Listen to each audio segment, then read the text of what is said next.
Many modern musical instruments are cumbersome or have a lot of parts. Some need a stand or a stool.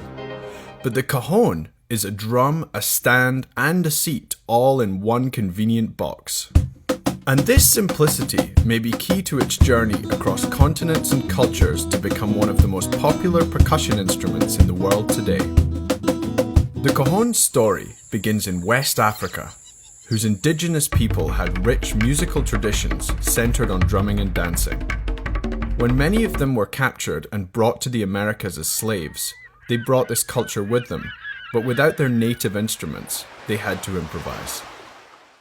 African slaves in coastal Peru didn't have the materials or the opportunity to craft one of their traditional drums, such as a djembe or a dundun.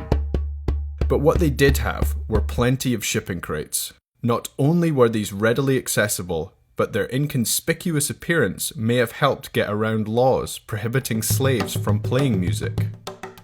Early Peruvian cajons consisted of a simple box with 5 thick wooden sides. The 6th side, made of a thinner sheet of wood, would be used as the striking surface, or more commonly known as the tapa.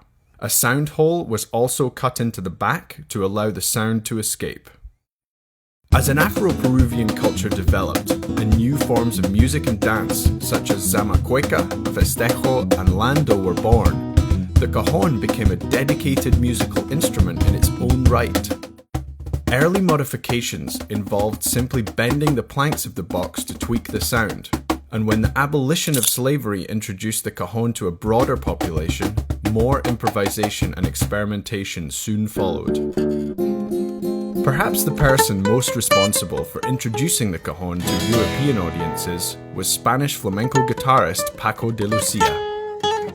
When touring in Peru in 1977, he and his percussionist Rubim Dantas discovered the cajon and brought it back to Spain, recognizing its potential for use in flamenco music.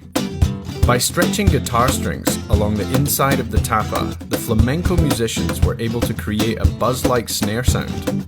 Combined with the regular bass tone, this gave the cajon a sound close to a basic drum set. The cajon quickly caught on, not only becoming standard in flamenco, but being used in genres like folk, jazz, blues, and rock.